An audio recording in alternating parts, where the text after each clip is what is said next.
আসসালামু আলাইকুম। আন্তর্জাতিক সর্বশেষ আপডেট সংবাদে আপনাকে স্বাগতম। শুরুতেই জানিয়ে দেব সংবাদ শিরোনাম।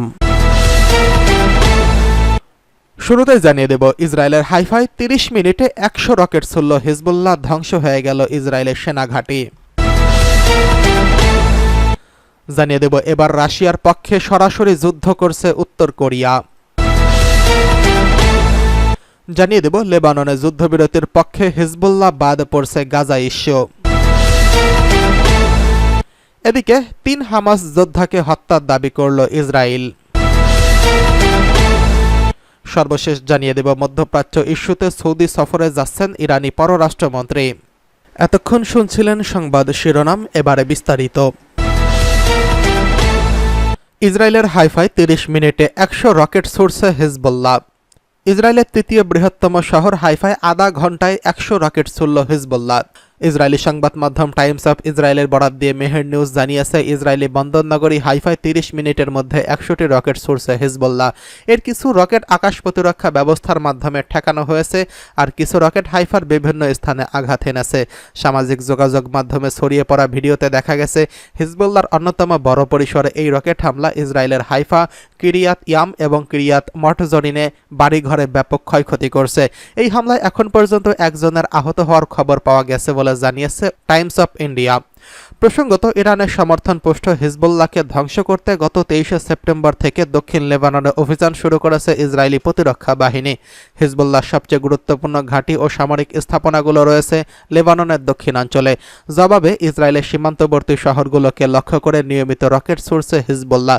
লেবাননে ইসরায়েলি বাহিনী প্রায় গত 2 সপ্তাহ ধরে অভিযানে 2000-এরও বেশি মানুষ নিহত হয়েছেন বলে জানিয়েছে দেশটির স্বাস্থ্য মন্ত্রণালয়। এছাড়া উদ্ভূত পরিস্থিতিতে 12 লাখেরও বেশি মানুষ বাস্তুচ্যুত হয়েছেন। নিহতদের মধ্যে হিজবুল্লাহর প্রধান নেতা হাসান নাসরুল্লাহ এবং কয়েকজন শীর্ষ কমান্ডার রয়েছেন।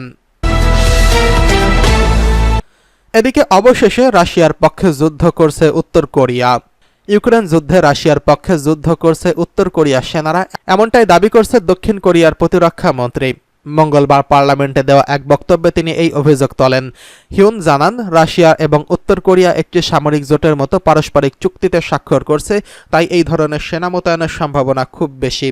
খবর পলিটিকর। দক্ষিণ কোরিয়ার প্রতিরক্ষা মন্ত্রী আরও জানান, রাশিয়া ও উত্তর কোরিয়ার মধ্যকার সামরিক সম্পর্ক আরও ঘনিষ্ঠ হয়ে উঠছে। যুদ্ধে আরও উত্তর কোরিয়ার সেনা মোতায়েন করা হতে পারে। বক্তব্যে তিনি আরও বলেন, ইউক্রেনীয় সংবাদ মাধ্যমের খবরে গত 3রা অক্টোবর দোনেস্কের কাছে কিয়েভের ক্ষেপণাস্ত্র হামলায় উত্তর কোরিয়ার 6 কর্মকর্তা নিহত হওয়ার খবর অনেক বেশি আশঙ্কা রয়েছে। 2022 সালে ইউক্রেনে রাশিয়া সামরিক অভিযান শুরু করার পর মস্কোর সঙ্গে পিয়ংইয়ংয়ের সম্পর্ক আরও জোরদার হয়েছে। কিম জং উনের সঙ্গে সরকার রাশিয়াকে অস্ত্র সরবরাহ করছে বলেও পশ্চিমাদের পক্ষ থেকে অভিযোগ উঠেছে নানা সময়, তবে সেসব অভিযোগ বরাবরই প্রত্যাখ্যান করছে পিয়ংইয়ং। এদিকে লেবাননে যুদ্ধবিরতির পক্ষে হিজবুল্লাহ বাদ পড়ে যাচ্ছে গাজা ইস্যু। ইসরায়েলের সঙ্গে হিজবুল্লাহ যুদ্ধবিরতির জন্য কাজ করছেন লেবাননের সংসদ স্পিকার নাবিহ বেরি। হিজবুল্লাহর মিত্র হিসেবে পরিচিত এই নেতা যুদ্ধবিরতির প্রচেষ্টাকে সমর্থন দিয়েছে গোষ্ঠীটির অন্যতম শীর্ষ নেতা নাইম কাসেম। মঙ্গলবার 8 অক্টোবর 30 মিনিটের টেলিভিশন বার্তায় যুদ্ধবিরতি প্রসঙ্গে এই হিজবুল্লাহ নেতা বলেন, যুদ্ধবিরতির জন্য বেরির নেতৃত্বে যে রাজনৈতিক পদক্ষেপ নেওয়া হয়েছে আমরা তাতে সমর্থন জানাই। কূটনৈতিকভাবে যুদ্ধবিরতি কার্যকর হওয়ার পর অন্য বিষয়গুলো নিয়ে আলোচনা করে সিদ্ধান্ত নেওয়া যাবে। তবে যদি ইসরায়েল যুদ্ধ চালিয়ে যায় তবে যুদ্ধক্ষেত্রেই চূড়ান্ত ফয়সালা হবে। এই বক্তব্যে গাজা যুদ্ধবিরতির প্রসঙ্গে কিছুই বলেননি হিজবুল্লাহর নেতা। এর মধ্য দিয়ে প্রথমবারের মতো কোনো হিজবুল্লাহ শীর্ষ নেতার বক্তব্যে বাদ পড়ল গাজায় যুদ্ধবিরতির ইস্যু। প্রসঙ্গত, গত বছরের অক্টোবরে গাজায় ইসরায়েলের আগ্রাসন শুরু হওয়ার পর হামাসের সমর্থনে ইসরায়েলে হামলা চালায় হিজবুল্লাহ। প্রায় 11 মাস থেমে থেমে ইসরায়েলের সঙ্গে তাদের সংঘর্ষ চলে। তবে গত সেপ্টেম্বরে ইসরায়েল সরাসরি লেবাননের রাজধানী বৈরুত এবং এর উপকণ্ঠে বিমান হামলা চালিয়েছে। এমনই এক সময় প্রাণ হারান হিজবুল্লাহর প্রধান হাসান নাসরুল্লাহ। টানা কয়েকদিন বিমান হামলা চালানোর পর লেবাননে সেনা পাঠায় ইসরায়েল। এখন লেবাননের সীমান্তে হিজবুল্লাহর সঙ্গে দখলদার ইসরায়েলের রক্তক্ষয়ী লড়াই চলছে। এদিকে লেবাননের বিভিন্ন অঞ্চলে ইসরায়েলি সামরিক হামলায় এই পর্যন্ত 2000-এরও বেশি মানুষ প্রাণ হারিয়েছেন বলে জানিয়েছে দেশটির স্বাস্থ্য মন্ত্রণালয়। এদিকে ৩ হামাস যোদ্ধাকে হত্যার দাবি করল ইসরায়েল।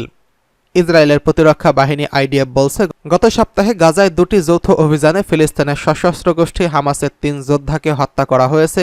এই যোদ্ধারা গত বছরের ৭ই অক্টোবর ইসরায়েলের হামলায় জড়িত ছিল বলে দাবি করেছে আইডিএফ। মঙ্গলবার ৮ই অক্টোবর এক বিবৃতিতে অভিযানে নিজেদের এক সেনা নিহতের খবর জানিয়েছে ইসরায়েল। ব্রিটিশ সংবাদ মাধ্যম বিবিসি এই খবর জানিয়েছেন। বিবৃতিতে বলা হয়েছে, গত ৩রা সেপ্টেম্বর গাজা শহরের তুফাহ এলাকায় একটি স্কুলে অবস্থিত হামাসের কমান্ড অ্যান্ড কন্ট্রোল সেন্টার হিসেবে পরিচিত এক স্থাপনায় বিমান হামলা চালায় আইডিএফ এবং আইএসএ। এতে হামাসের এক যোদ্ধা মোহাম্মদ রাফাই নিহত হয়েছেন। রাফাই ইসরায়েলের কেফার আজা এবং নাহাল ওজে হামলায় অংশ নিয়েছিলেন বলে অভিযোগ করছে আইডিএফ। হামাস অবশ্য সামরিক উদ্দেশ্যে স্কুল এবং অন্যান্য বেসামরিক স্থাপনা ব্যবহার করার কথা অস্বীকার করছেন। এছাড়া গত ১ অক্টোবর দক্ষিণ রাফা শহরে হামাসের লক্ষ্যবস্তুতে দ্বিতীয় বিমান হামলা চালানো হয় বলে দাবি করছে আইডিএফ। এতে হামাস যোদ্ধা মোহাম্মদ জেনন এবং বাসেল আহরস নিহত হয়েছেন। ৩ জনই গত বছরের ৭ই অক্টোবর হামলা এবং ভবিষ্যতে হামলার পরিকল্পনার সঙ্গে জড়িত ছিল বলে জানিয়েছে আইডিএফ। সামরিক বাহিনী বলছে, হামাস কর্মকাণ্ড ও অবকাঠামোর ওপর গোয়েন্দা তথ্যের ভিত্তিতে অভিযান শুরু করা হয়েছিল, কারণ হামাস সেখানে পুনরায় সংগঠিত হওয়ার চেষ্টা করছিল। এদিকে মধ্যপ্রাচ্য ইস্যুতে সৌদি সফরে যাচ্ছেন ইরানি পররাষ্ট্রমন্ত্রী। এবার ইসরায়েল ইস্যু নিয়ে মধ্যপ্রাচ্যে আলোচনা করতে সৌদি আরব যাচ্ছেন ইরানের পররাষ্ট্রমন্ত্রী আব্বাস আরাকচি। মঙ্গলবার ৮ই অক্টোবর তার রিয়াদ পৌঁছানোর কথা রয়েছে। ইরানের রাষ্ট্রায়ত্ত সংবাদ মাধ্যম জানিয়েছে, বৈঠকে সৌদি কর্তৃপক্ষের সঙ্গে আঞ্চলিক ইস্যু এবং গাজা ও লেবাননে ইসরায়েলের হামলা বন্ধ করণীয় আলোচনা করবেন আরাকচি। ব্রিটিশ বার্তা সংস্থা রয়টার্স এই খবর জানিয়েছেন। সৌদির পাশাপাশি এই অঞ্চলে অন্যান্য দেশগুলো সফর করবেন তিনি। গালফ আরব দেশগুলোর বেশিরভাগই ইরানের মতো প্রধান জ্বালানি রপ্তানিকারক দেশ। এই দেশগুলো ইরান ইসরায়েলের সংঘাতের বিষয়ে নিজেদের নিরপেক্ষতার আশ্বাস দিতে চেয়েছেন বলে গত সপ্তাহে রয়টার্স জানিয়েছে সূত্রগুলো। রাষ্ট্রায়ত্ত সংবাদ মাধ্যমে প্রচারিত এক ভিডিওতে আরাকচি বলেছেন, এই অঞ্চলে উন্নয়ন নিয়ে আলোচনা এবং সংলাপ ব্যবহৃত রয়েছে। সেই সঙ্গে গাজায় যুদ্ধ চালানোর পাশাপাশি ইসরায়েল লেবাননে যে হামলা চালিয়ে যাচ্ছে তা বন্ধের বিষয়ে আলোচনা অব্যাহত রয়েছে। আরাকচি আরও বলেন, রিয়াদে ছাড়াও এই অঞ্চলে অন্য দেশগুলোতে যাবেন তিনি বলেন, আমরা চেষ্টা করব আঞ্চলিক দেশগুলোকে সমষ্টিগত আন্দোলনের মাধ্যমে লেবাননের নিষ্ঠুর হামলা বন্ধ করা যায় কিনা। এর আগে কাতারে অনুষ্ঠিত এক বৈঠকে গালফ আরব দেশগুলোর মন্ত্রীদের পাশাপাশি উপস্থিত ছিলেন ইরানের পররাষ্ট্রমন্ত্রীও। সূত্রগুলো রয়টার্সকে জানিয়েছেন, এই বৈঠকে মূল আলোচ্য বিষয় ছিল উত্তেজনা কমানো।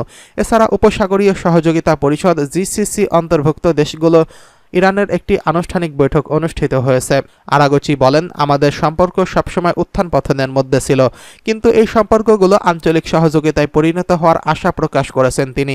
প্রধান তেল রপ্তানিকারক সৌদি আরব সাম্প্রতিক বছরগুলোতে ইরানের সঙ্গে রাজনৈতিক সমঝোতা করছে, যা আঞ্চলিক উত্তেজনা কমাতে সাহায্য করছে।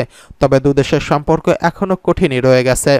অন্যদিকে ইহুদিবাদী ইসরায়েলের রাষ্ট্রীয় বীমা কোম্পানি বলছে, গাজা যুদ্ধের কারণে তাদের $60 কোটি বেশি আর্থিক ক্ষতি হয়েছে।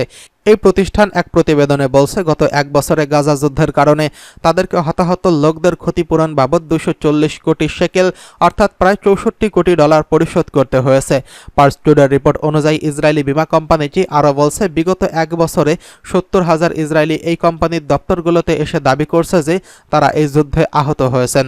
ইহুদিবাদী ইসরায়েলের রাষ্ট্রীয়ত্ব বীমা কোম্পানির প্রতিবেদনে বলা হয়েছে, গত 1 বছরে 12,500 ইহুদিবাদী কোম্পানিগুলোর দপ্তরগুলোতে এসে দাবি করেছে তারা স্থায়ী পঙ্গুত্ব বরণ করছেন এবং এর জন্য ইসরায়েলি বীমা কোম্পানির প্রতিবেদন ধারণা করছে আগামী কয়েক মাসের মধ্যে শারীরিক মানসিক পঙ্গুত্ব বরণ করে আজীবন ক্ষতিপূরণের দাবিদার এরকম মানুষের সংখ্যা আরও কয়েক গুণ বেড়ে যাবে।